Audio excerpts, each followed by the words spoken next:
En compagnie de Alex Deno, cet artiste peintre qui connaît un véritable succès en Russie. Alors Virginie, on a vu les expositions. Ses œuvres sont fabriquées là, à Fléchin, dans son atelier. Mais on aimerait bien le voir au travail, justement. Comment il réalise ses œuvres?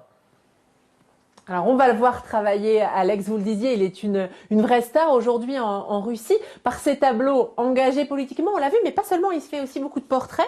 Alors là, par exemple, ça c'est votre petit-fils, Alex, Damien, et puis vous faites aussi beaucoup de portraits de femmes. Alors, par exemple, celui-ci qu'on a posé là, c'est une femme fatale, vous l'avez appelée, mais sinon, ils ont des prénoms. Alors, par exemple, sur le chevalet sur lequel vous travaillez, c'est Yulia. Oui, tout à fait. C'est une artiste peintre aussi à Moscou et qui est en même temps mannequin. Et elle est très connue, vous disiez, très en Russie. Connue, oui, parce que quand on ouvre Internet, on voit son portrait. Vous l'avez partout. rencontrée? Ah oui, bien sûr, elle est venue à l'exposition. Elle fait partie de votre fan club, même, Tout à comme fait. vous dites. Oui, c'est même un peu impressionnant parce que quand on regarde la tête que j'ai, je suis loin d'être un bel homme. Et quand on voit le fan club qu'il y a là-bas, c'est assez impressionnant. Alors, vous travaillez sur Yulia, si on peut dire. Oui. Christine voulait savoir comment vous vous y prenez. Alors, vous travaillez quoi? C'est d'abord vous dessinez, puis les peintures? Tout à fait. En fait, on fait d'abord le dessin du visage de la personne. Et ensuite, on imagine les couleurs et les ombres. Alors là, vous disiez, vous allez rajouter très peu de choses qui vont tout changer, c'est ça? Oui, complètement. Alors, allez-y.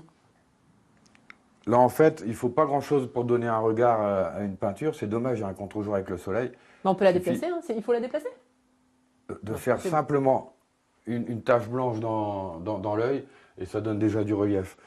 Ensuite, pour donner du relief aux lèvres, pareil, une petite tache blanche. Vous passez combien de temps ici dans votre atelier? Oh, ça dépend. Quand j'ai envie de travailler, je peux passer plusieurs jours. Quand j'ai pas envie de travailler, je peux regarder des films toute la journée. Oui, c'est un rythme intéressant. Oui, c'est assez spécial. Avant la peinture, il y a toute la partie dessin, ça c'est très important? La partie la plus importante, c'est la partie pendant laquelle on pense à la peinture, comment on va la faire.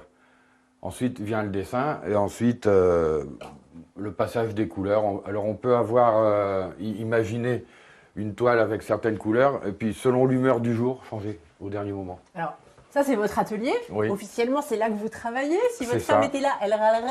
Parce qu'en fait, vous passez votre temps dans la cuisine aussi. Vous avez investi la cuisine pour travailler. J'ai carrément investi la cuisine parce que bon, j'ai plus de place, la table est grande.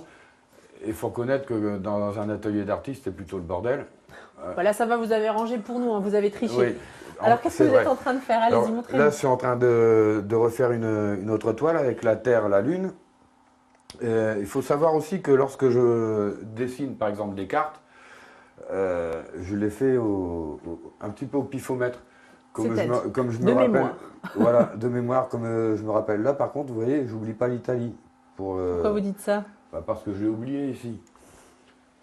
Là, j'ai fait la toile avec Obama, on voit la carte. Bon, c'est du pop art, c'est pas de la géographie.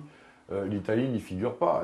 C'est bon pourtant l'Italie. Vous faites les frontières de l'Europe, vous. Non, mais c'est vrai, c'est magnifique. Alors, et du coup, on peut vous voir un peu dessiner, comment vous vous y prenez? Vous sortez ici, pas l'atlas de géographie, en tout cas, vous y allez comme ça. Ah oui, oui, oui. Alors là, ici, pouf, on a l'Espagne, le Portugal. La France, ça donne à peu près ça. Hop. On remonte, je regarde sur l'autre un petit peu là, parce que devant la télé, c'est pas évident. Hop. Attendez, je vous la rapproche. Non, c'est bon, elle est bien là. Voilà. Si, non, mais je vais faire... Et puis là, hop, tiens le modèle. On va remonter par ici. Voilà.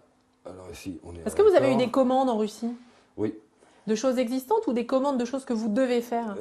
Des portraits. Des portraits. C'est quoi votre prochain portrait? Le patron d'une très grosse société en Russie. D'accord. Qui vous a été commandé du coup? Oui, oui. En fait, il m'a demandé de le peindre. Mais j'ai le choix de la manière dont je veux le faire. Et comme je sais que c'est quelqu'un qui adore la marine, la mer, etc., eh ben, je vais le peindre à l'avant d'un bateau, mais un petit peu style bateau de viking.